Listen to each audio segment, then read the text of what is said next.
بسم الله الرحمن الرحيم. الحمد لله الذي أنزل على عبده الكتاب ولم يجعل له عوجا قيما لينذر بأسا شديدا من لدنه ويبشر المؤمنين الذين يعملون الصالحات أن لهم أجرا حسنا ماكثين فيه أبدا وينذر الذين قالوا اتخذ الله ولدا ما لهم به من علم ولا لآبائهم كبرت كلمة تخرج من أفواههم إن يقولون إلا كذبا فلعلك باخع نفسك على آثارهم إن لم يؤمنوا بهذا الحديث أسفا إنا جعلنا ما على الأرض زينة لها لنبلوهم أيهم أحسن عملا وإنا لجاعلون ما عليها صعيدا جرزا أم حسبت أن أصحاب الكهف والرقيم كانوا من آياتنا عجبا إذ أبى الفتية إلى الكهف فقالوا ربنا آتنا من لدنك رحمة وهيئ لنا من أمرنا رشدا فضربنا على آذانهم في الكهف سنين عددا ثم بعثناهم لنعلم أي الحزبين أحصى لما لبثوا أمدا نحن نقص عليك نبأهم بالحق إنهم فتية آمنوا بربهم وزدناهم هدى وربطنا على قلوبهم إذ قاموا فقالوا ربنا رب السماوات والأرض لن ندعو من دونه إلها لقد قلنا إذا شططا هؤلاء قوم اتخذوا من دونه آلهة لولا يأتون عليهم بسلطان بين فمن أظلم ممن افترى على الله كذبا وإذ اعتزلتموهم وما يعبدون إلا الله فأووا إلى الكهف ينشر لكم ربكم من رحمته ويهيئ لكم من أمركم مرفقا وترى الشمس إذا طلعت تزاور عن كهفهم ذات اليمين وإذا غربت تقرضهم ذات الشمال وهم في فجوة من ذلك من آيات الله ومن يهد الله فهو المهتد ومن يضلل فلن تجد له وليا مرشدا وتحسبهم أيقاظا وهم رقود ونقلبهم ذات اليمين وذات الشمال وقلبهم باسط ذراعيه بالوسيد لو اطلعت عليهم لوليت منهم فرارا ولملئت منهم رعبا وكذلك بعثناهم ليتساءلوا بينهم قال قائل منهم كم لبثتم قالوا لبثنا يوما أو بعض يوم قالوا ربكم أعلم بما لبثتم فابعثوا أحدكم بورقكم هذه إلى المدينة فلينظر أيها أزكى طعاما فليأتكم برزق منه وليتلطف ولا يشعرن بكم أحدا إنهم إن يظهروا عليكم يرجموكم أو يعيدوكم في ملتهم ولن تفلحوا إذا أبدا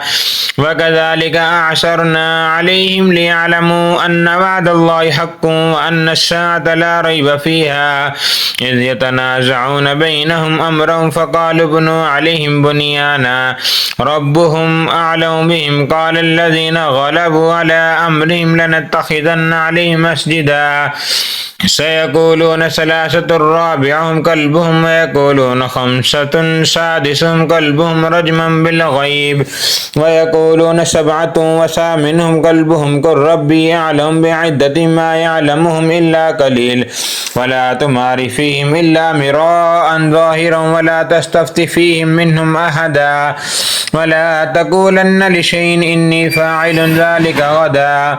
ولا تقولن لشيء إني فاعل ذلك غدا إلا أن يشاء الله واذكر ربك إذا نسيت وقل عسى أن يهديني ربي لأقرب من هذا رشدا ولبثوا في كهفهم 300 سنين وازدادوا 9 إلا أن يشاء الله واذكر ربك إذا نسيت وقل عسى أن يهديني ربي لأقرب من هذا رشدا ولبثوا في كهفهم 300 سنين وازدادوا 9 قل الله أعلم بما لبثوا له غيب السماوات والأرض أبصر به وأسمع ما لهم من دونه من ولي ولا يشرك في حكمه أحدا واتل ما أوحي إليك من كتاب ربك لا مبدل لكلماته ولن تجد من دونه ملتحدا واصبر نفسك مع الذين يدعون ربهم بالغداة والعشي يريدون وجهه ولا تعد عيناك عنهم تريد زينة الحياة الدنيا ولا تطع من أغفلنا قلبه عن ذكرنا واتبع هواه وكان أمره فرطا وقل الحق من ربكم فمن شاء فليؤمن ومن شاء فليكفر إنا أعتدنا للظالمين نارا أحاط بهم سرادقها وإن يستغيثوا يغاثوا بماء كالمهل يشوي الوجوه بئس الشراب وساءت مرتفقا إن الذين آمنوا وعملوا الصالحات إنا لا نضيع أجر من أحسن عملا أولئك لهم جنات عدن تجري من تحتها الأنهار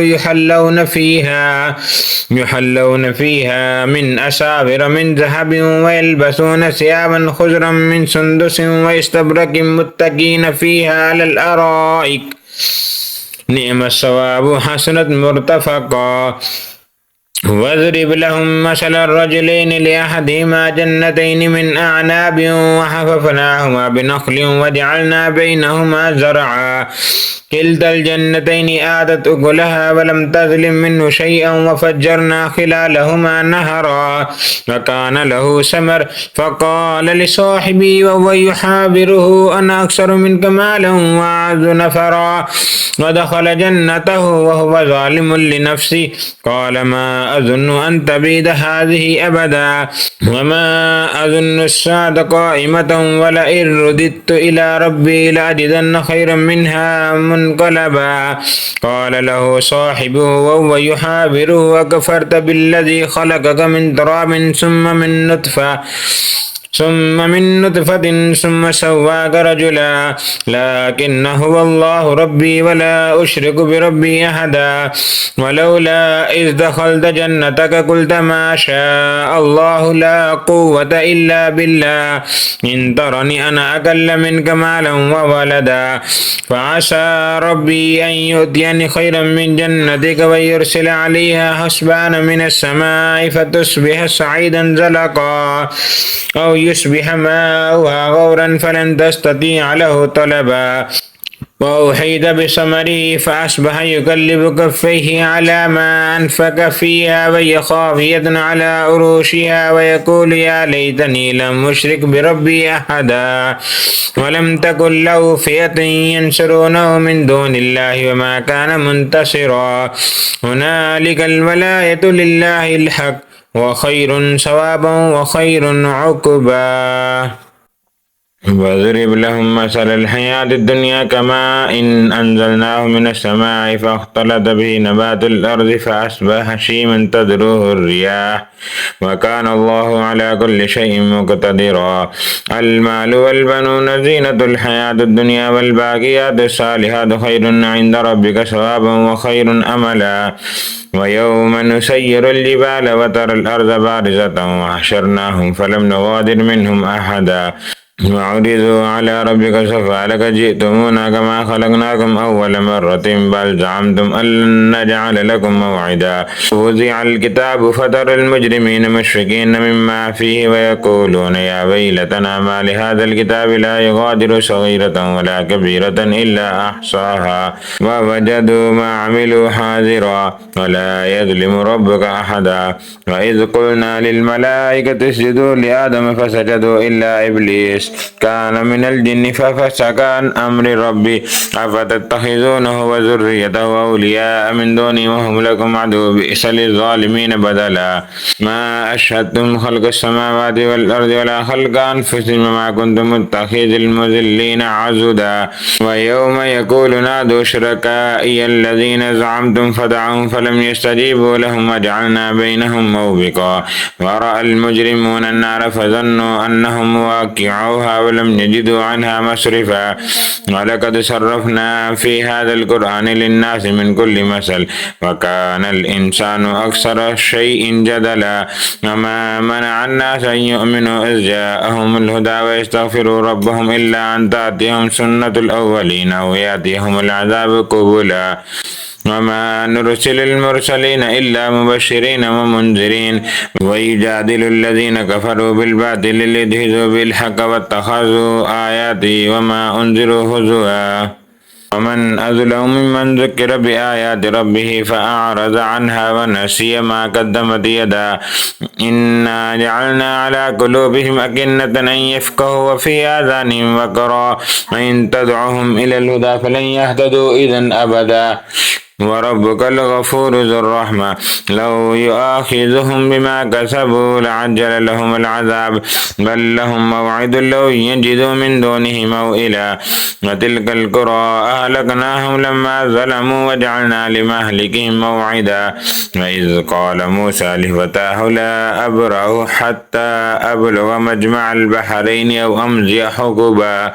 فلما بلغا مجمع بينهما نسيا حوتهما فاتخذ سبيله في البحر سربا فلما جاوزا قال لفتاه آتنا غداءنا لقد لقينا من سفرنا هذا نسبا قال أرأيت إذ أبينا إلى الصخرة فإني نسيت الحوت وما أنسانيه إلا الشيطان أن أذكره فاتخذ سبيله في البحر عجبا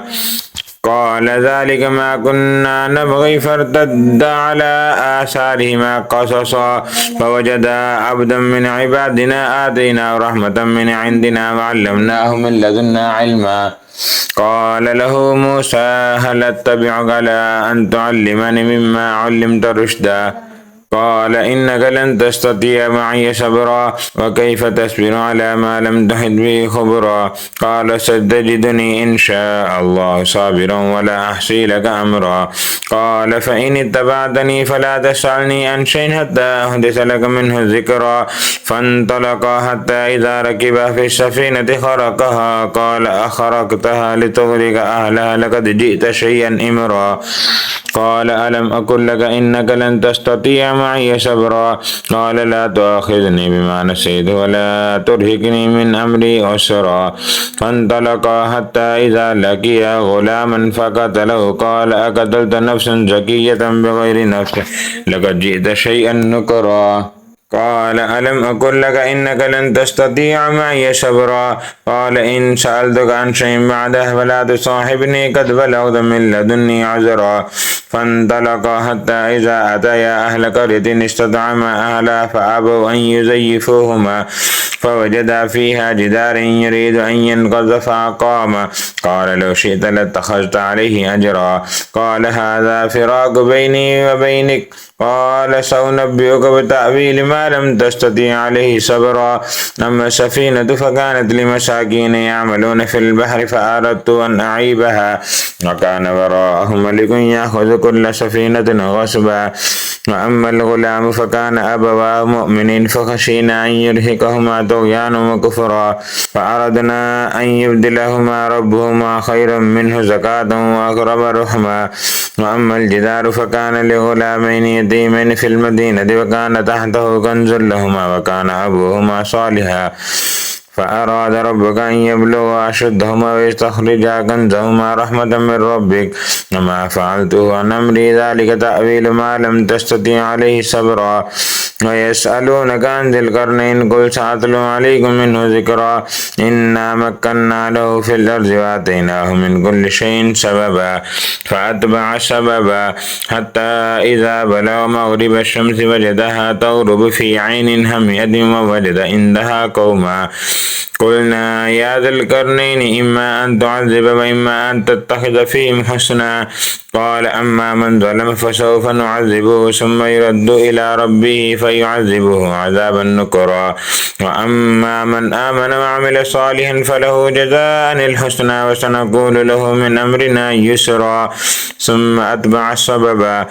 حتى إذا بلغ مطلع الشمس وجدها تطلع على قوم لم نجعل لهم من دونها سترا قال كذلك وقد أحطنا بما لديه خبرا ثم أتبع سببا حتى إذا بلغ بين السدين وجد من دونهما قوم لا يكادون يفقهون قولا قالوا يا ذا القرنين إن يأجوج ومأجوج مفسدون في الأرض فهل نجعل لك خيرا على أن تجعل بيننا وبينهم سدا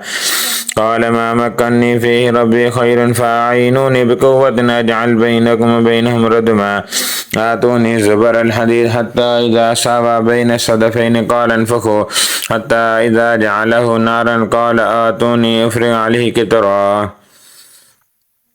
فما استطاع آتوني زبر الحديد حتى إذا ساوى بين الصدفين قال انفخوا حتى إذا جعله نارا قال آتوني أفرغ عليه قطرا فما استطاعوا أن يظهروا وما استطاعوا له نقبا قال هذا رحمة من ربي فإذا جاء وعد ربي جعله دكا وكان وعد ربي حقا وتركنا بعضهم يومئذ يموت في بعض ونفخ في الصور وتركنا بعضهم في بعض وتركنا بعضهم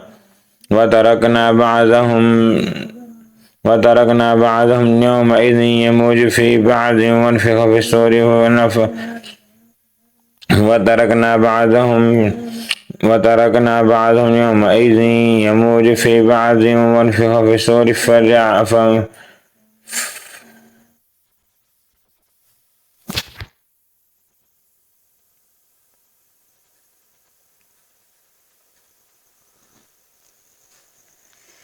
وتركنا بعضهم يومئذ يموج في بعض ونفخ في الصور فجمعناهم جمعا وعرضنا جهنم يومئذ للكافرين عرضا الذين كانت أعينهم في غطاء عن ذكري وكانوا لا يستطيعون السماع